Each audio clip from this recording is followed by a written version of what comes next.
여러분들은 서점에 자주 가시나요? 책을 살 때 어떤 기준으로 선택을 하시나요? 저는 책을 많이 읽는 편은 아니지만 가끔 서점에 가는 것을 좋아합니다. 책을 선택할 때 책을 제목을 보고 나서 또는 목차를 보고 나서 그 내용이 어떤 것인지 한번 생각해 봅니다. 그래서 제목을 보고 이 책은 이런 내용일 거라고 상상해 보면서 책을 볼 때가 있습니다. 설교 말씀을 들을 때도 비슷할 것 같습니다.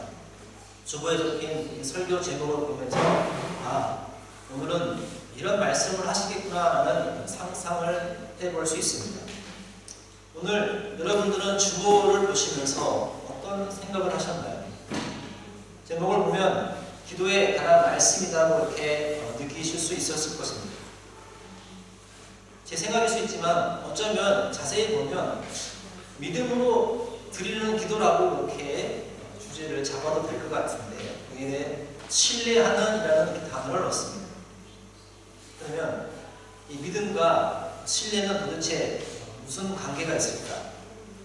신뢰하는 믿음으로 드리는 기도는 무엇일까라고 한번 생각해 보셨을 거라고 믿습니다. 근데 원래 사실 오늘 제목은 여호사밧의 기도라고 그렇게 얘기할 수 있습니다. 본문에 나와 있는 내용들이 그와 같기 때문에 그렇습니다. 근데 오늘 본문을 묵상하다 보니 여호사밧의 기도는 이 단순한 기도가 아니라 하나님을 신뢰하는 믿음에서 시작된 것을 보게 되었습니다. 그래서 오늘 주번에 나온 것처럼 신뢰하는 믿음으로 드리는 기도라고 그렇게 붙여봤습니다. 이 제목을 이해하기 위해서는 믿음이 무엇인지, 또 신뢰가 무엇인지, 그리고 이 둘의 관계가 어떤지를 살펴보면서 여호사밧이 과연 어떻게 기도했는지, 또 이 주제와는 어떤 관계가 있는지 함께 살펴보고자 합니다. 먼저 이 믿음과 신뢰가 무엇인지를 이해하고자 합니다. 한국어에서는 이 믿음과 이 신뢰를 일상적인 이 상황 속에서 비슷한 의미로 사용하거나 또는 대체하거나 그렇게 해서 사용합니다. 어떤 대상인지 어떤 관계에 따라서 이 뉘앙스가 달라지는 것이죠. 그런데 이 성경은 이 두 단어를 정확하게 구분해서 사용하고 있습니다. 특별히 개혁주의 전통에서는 이 믿음에 대해서 세 가지 요소로 나누어서 설명합니다. 그것은 지식이고 동의이고 신뢰입니다. 이 신뢰는 믿음 안에 포함된 것으로 이렇게 얘기하기도 합니다. 이 믿음의 3요소는 우리가 구원에 이르는 참된 믿음을 가지게 될 때 그 믿음이 어떤 관계와 내용을 포함하고 있는지를 체계적으로 설명해 주는 길이다라고 이렇게 얘기를 합니다. 그래서 첫 번째로 살펴볼 것은 믿음의 첫 번째 요소인 지식입니다. 여기서 말하는 이 지식은 단순히 정보를 아는 수준이 아니라 무엇을 믿어야 하는지 정확히 아는 것입니다. 기독교의 핵심 내용을 머리로 배우고 이해하는 단계입니다. 우리의 믿음은 막연한 감정이나 느낌이 아니라 하나님께서 성령을 통해 계시하신 객관적이고 진리 위에 세워진 것이 우리의 믿음이 되어야 됩니다. 그래서 참된 믿음은 반드시 아는 것에서부터 시작해야 됩니다. 우리가 알아야 될 지식은 무엇이냐? 하나님에 대한 지식이라고 할 때 하나님은 창조주이시고 모든 것을 다스리는 주권자이시고 또 거룩하시며 죄를 미워하신다라는 사실입니다. 이렇게 하나님의 성품과 주권을 아는 것이 믿음의 첫 출발이죠. 또 인간에 대한 지식이라고 얘기할 때 인간은 왜 죄인인가? 죄의 본질은 무엇인가? 타락한 인간은 어떻게 되는 것인가? 라는 것을 깨달으면서 복음이 왜 필요한지에 대해서 아는 것이라고 그렇게 말할 수 있습니다. 세 번째로 예수님에 대한 지식은 예수님이 그러면 이 땅에 왜 오셨는가? 십자가에서 죽음은 무엇을 의미하는가? 부활은 왜 필요한가에 대한 지식을 우리가 가지고 있어야 된다는 것입니다. 즉 하나님께서 이루신 이 구원 사건을 이해하는 부분에 있어서 머리로 배우고 이해하는 것이 이 지식의 단계입니다. 즉 믿음의 첫 번째 요소인 이 지식은 이 진리들을 이해하고 이 성경에 말하는 내용이 복음이다라고 이해하는 것입니다. 정리해보면 지식은 믿음의 뿌리입니다. 하나님을 알지 못하면 그분을 신뢰할 수 없고 복음의 내용을 모르면 구원의 확신을 가질 수 없습니다. 그래서 참된 믿음은 먼저 하나님을 바르게 아는 것이다 라고 말할 수 있습니다. 잠시 본문에서 벗어나서 우리가 잘 알고 있는 넘어와서 10장 17절에 보면 그러므로 믿음은 들으면서 나고 들음은 그리스도의 말씀으로 난다고 그렇게 기록을 하고 있습니다. 하나님을 아는 지식은 성경을 통해서 주어집니다. 믿음은 말씀을 읽고 듣고 배움으로써 하나님에 대한 지식이 깊어지는 것, 성장해 가는 겁니다. 그래서 이 종교개혁가들은 참된 신앙은 하나님에 대한 지식 위에 세워진다라고 그렇게 말하고 있습니다. 그래서 하나님을 아는 지식은 믿음의 씨앗이고 이 지식이 깊어질수록 우리의 믿음은 더 확고하게 성숙하고 성장한다라고 그렇게 말하는 것입니다. 반대로 하나님을 아는 지식이 없으면 망하는 겁니다. 호세아서 4장 6절에도 하나님을 아는 지식이 없는 것이 곧 파멸의 원인이 된다고 그렇게 경고를 했습니다. 내 백성이 지식이 없으므로 망하노다. 내가 지식을 버렸으니 나도 너를 버려 내 대상이 되지 못하게 할 것이요. 내가 내 하나님의 율법을 잊었도다. 나도 내 자녀들을 잊으리라고 그렇게 경고하고 있습니다. 여기서 말하는 지식은 세상 정보와 상식이 아니라 하나님과 그 말씀을 아는 지식입니다. 이스라엘은 하나님의 누구신지 율법이 무엇을 요구하는지 알려 하지 않았습니다. 즉 하나님에 대한 지식을 버렸다는 것입니다. 그래서 우상 숭배와 도덕적 타락 속에 빠졌고 그 결과 언약이 깨지고 멸망하게 되었습니다. 믿음이 하나님을 아는 지식에서 시작되었듯이 반대로 지식이 없다면 참된 믿음이 있을 수 없고 그 결과는 멸망이라는 것입니다. 하나님에 대한 지식이 없으니 하나님에 대한 믿음이 없고 믿음이 없기 때문에 신뢰할 수 없고 신뢰할 수가 없으니까 멸망의 길로 빠져가는 것입니다. 또한 예수님이 말씀하신 이 달란트 한 비유에서도 한 달란트 받은 종이 주인에게 대한 잘못된 지식을 가지고 있었습니다. 그는 주인에게 이렇게 얘기하죠. 마태복음 25장에 보면 주인은 굳은 사람이라 심지 않은 데서 거두고 않은 데서 모으는 줄을 내가 알았으므로 라고 이렇게 고백을 했습니다. 그가 알고 있는 주인은 주인의 실제 이미지와 다른 것으로 착각하고 있습니다. 잘못된 지식을 갖고 있는 것이죠. 주인은 그에게 기회를 주고 맡기고 열매 맺기를 위해는 기뻐하는 주인인데 반대로 이 종은 주인에 대해서 냉혹하고 위험하고 착취하는 존재로 그렇게 여기고 있다는 것입니다. 그 잘못된 지식 때문에 그는 주인을 신뢰하지 못했고 그래서 달란트를 사용하지 않고 땅에 묻어두었습니다. 결국 주인은 그를 악하고 게으른 종이라고 책망하죠. 호세아서 4장 6절에서 읽었던 것처럼 지식이 없어 망한다는 이 말씀은 이 한 달란트 받은 종에게도 그대로 나타나는 것입니다. 하나님을 바르게 알지 못하면 참된 믿음도 참된 신뢰도 할 수 없는 것입니다. 이 한 달란트 받은 자가 주인에 대한 잘못된 지식, 왜곡된 지식을 가지고 있기 때문에 망했습니다. 근데 반면에 우리가 읽은 이 본문에 나오는 이 여호사밧 왕은 하나님에 대한 믿음, 지식을 가지고 있었기 때문에 그분이 어떠한지를 정확하게 알고 기도를 합니다. 6장부터 제가 읽어보면 이르되 우리 조상들의 하나님 여호와여 주는 하늘에서 하나님이 아니십니까?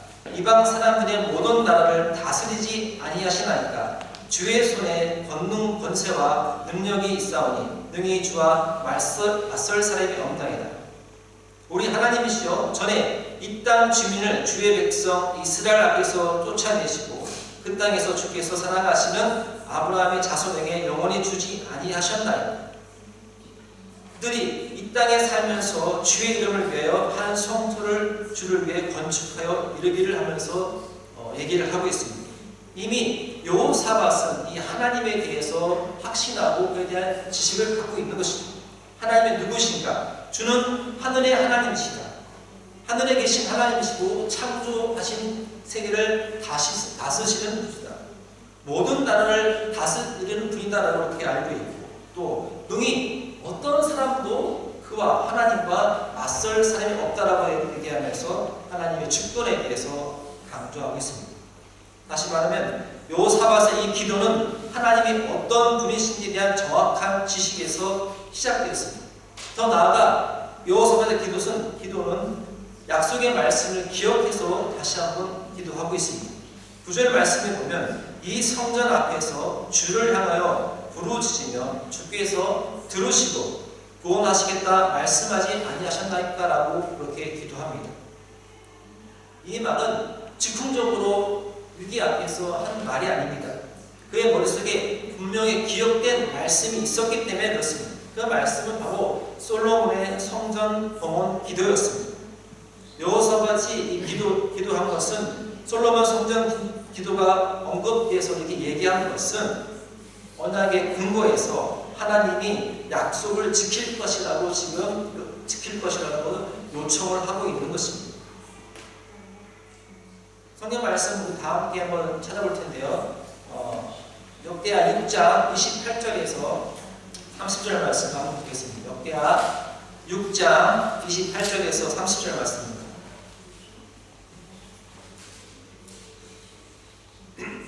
솔로몬이 과연 성전에서 무슨 기도를 했는지 역대하 6장 28절에서 30절 말씀을 함께 읽어보겠습니다. 시작. 만일 이 땅에 기근이나 전염병이 있거나 곡식이 시들거나 강국이 나가거나 메뚜기나 곤충이 나거나 적국이 와서 성읍들을 에워싸거나 무슨 재앙이나 무슨 질병이 있거나를 막론하고 한 사람이나 혹 주의 온 백성 이스라엘이 다 각각 자기의 마음에 재앙과 고통을 깨닫고 이 성전을 향하여 손을 펴고 무슨 기도나 무슨 간구를 하거든 주는 계신 곳 하늘에서 들으시며 사유하시되 각 사람의 마음을 아시오니 그의 모든 행위대로 갚으시옵소서. 주만 홀로 사람의 마음을 아시니이다.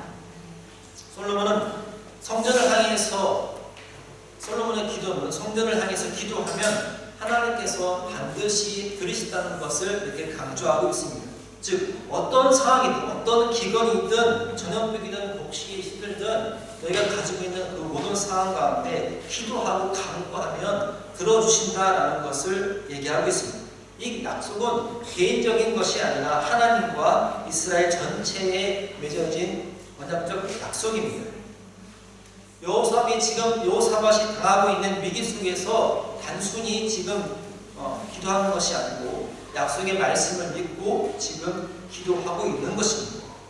즉 그의 기도는 자신이 말이나 감정이 아니라 솔로몬의 성전 기도라는 이 하나님의 언약에 대해서 근거를 가지고 기도하겠습니다. 그래서 반드시 그 앞에서 기도하면 들어주신다는 그 믿음을 가지고 얘기하고 있고 백성들과 더불어서 함께 기도합니다. 믿음의 두 번째 요소는 동의입니다. 우리가 앞서 살펴본 것처럼 지식이 무엇을 믿어야 하는 것이 아는 것이라면 이 두 번째 요소는 그 지식이 참이라고 마음으로 인정하는 것이라고 그렇게 얘기할 수 있습니다.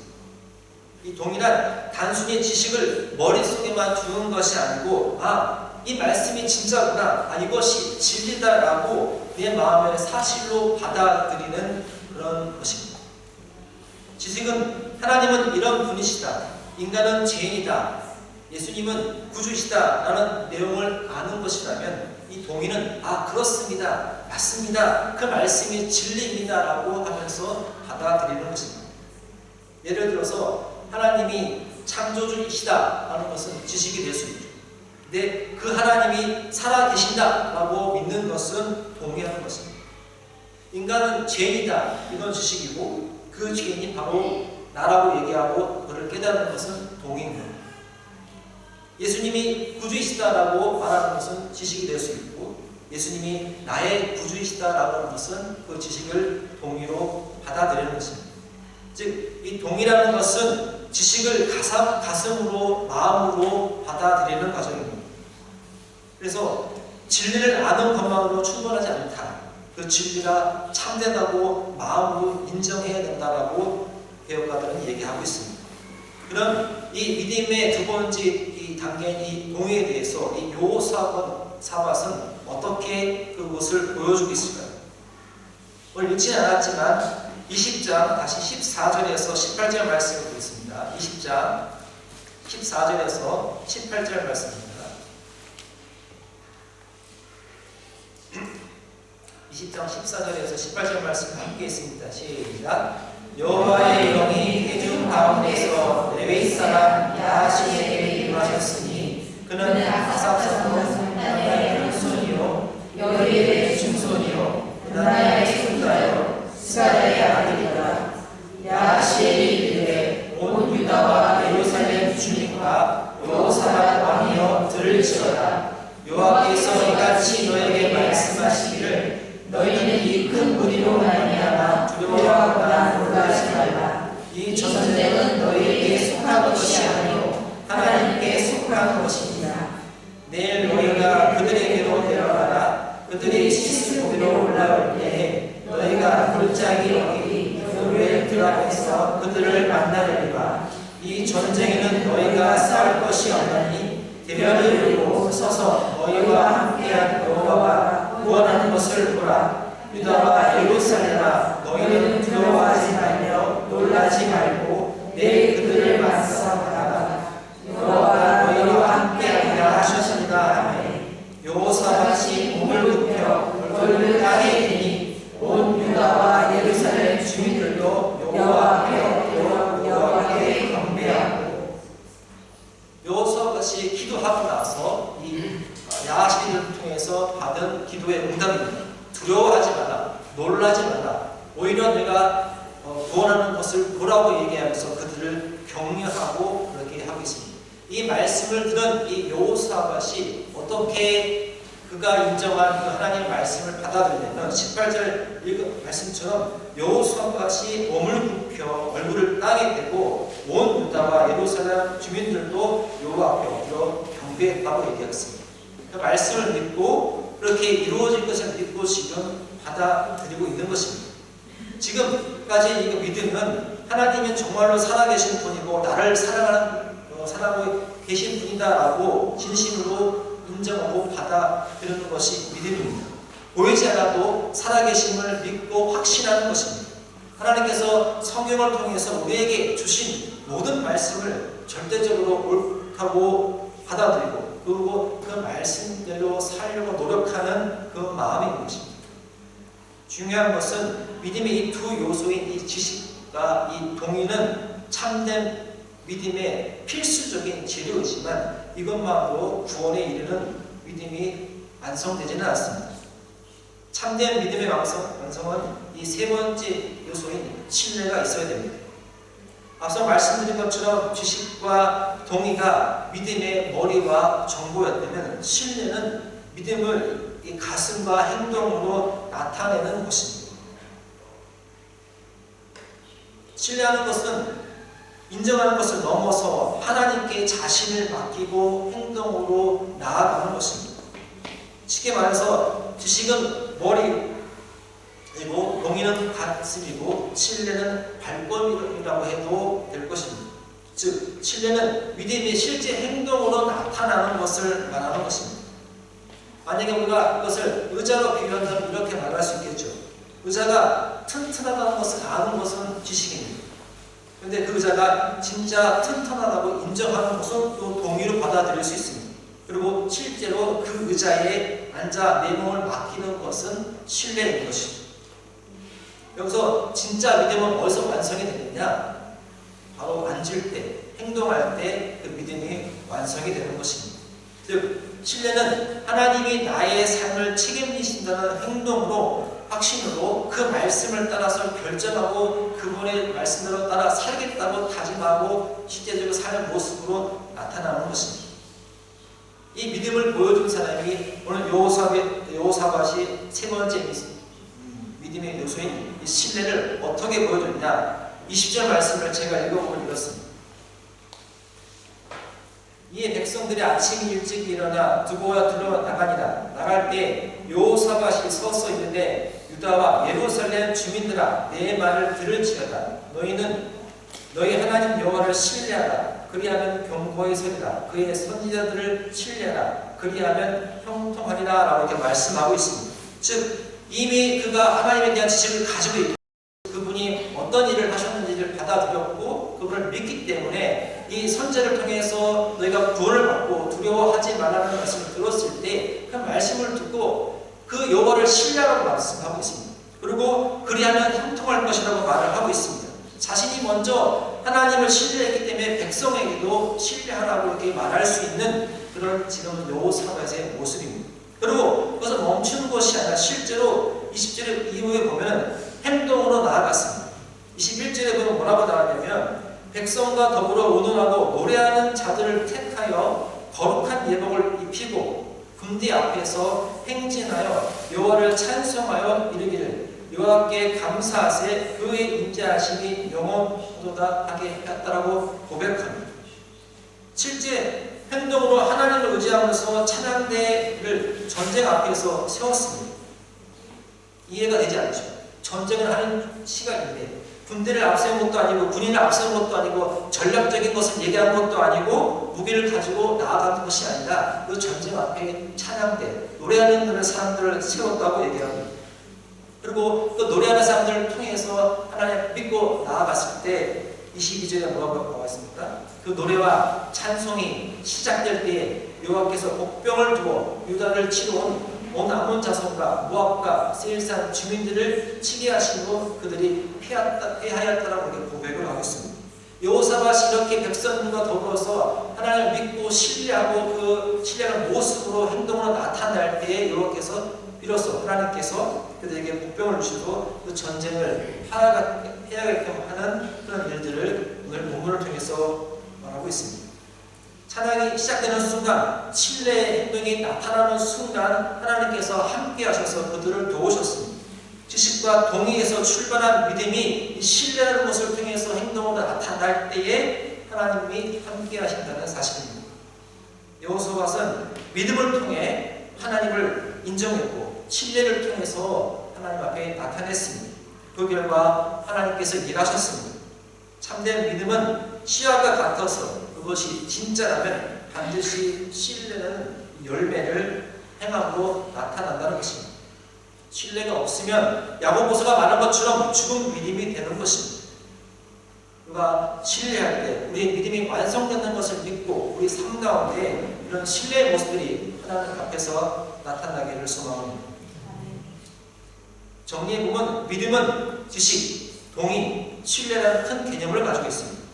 지식은 하나님이 어떤 분이신지를 아는 것이고 동의는 그 사실을 인정하고 받아들이는 것이고 신뢰는 하나님께 자기를 맡기는 것입니다. 비유로 하자면 믿음은 자동차 전체가 될 수 있고 신뢰는 자동차의 엔진이라고 말할 수 있을 것입니다.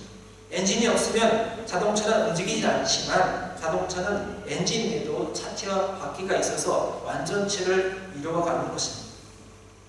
그래서 믿음이라는 것은 하나님의 누구이신지 아는 것, 그 말씀이 옳다고 동의하는 것, 하나님께 실제로 그분을 따라 행동하며 사는 것이 우리가 배워야 될 믿음의 모습입니다. 예를 들어서 만약에 입양을 했다고 생각해 봅시다.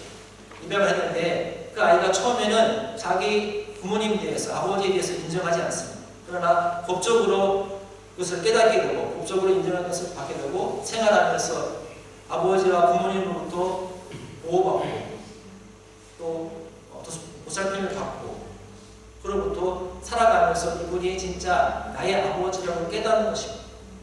그 깨닫는 순간 그를 신뢰하고 그에게 자신의 것을, 자기가 요구할 것을 요구할 수 있고 그 시를 바탕으로 아버지와 함께 살아갈 수 있는 것입니다. 우리도 각자의 삶 속에서 여러 가지 전쟁 앞에 서 있습니다. 때로는 해결되지 않은 문제, 재정의 문제, 갈등의 문제, 관계의 문제, 친구의 문제, 또 미래와 자녀에 대한 여러 가지 전쟁 앞에 서 있습니다.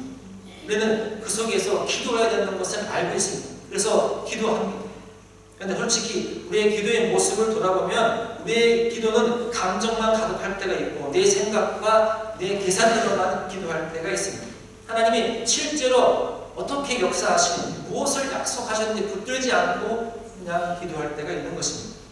우리가 해야 되는 기도는 여호사밧의 기도처럼 하나님이 어떤 분이신지를 알고 그리고 그 말씀이 진리임을 아멘으로 받아들이고 그분께 내 삶을 이 전쟁터 속에 살아가는 내 삶을 맡기고 하나님 앞에 순종하며 나아가는 것입니다. 이것이 우리가 신뢰하는 믿음으로 드리는 기도일 것입니다. 오늘 우리는 우리의 기도가 살아가면서 여호사밧의 기도처럼 말씀과 약속을 붙드는 신뢰의 기도가 되기를 주의 이름으로 소망합니다.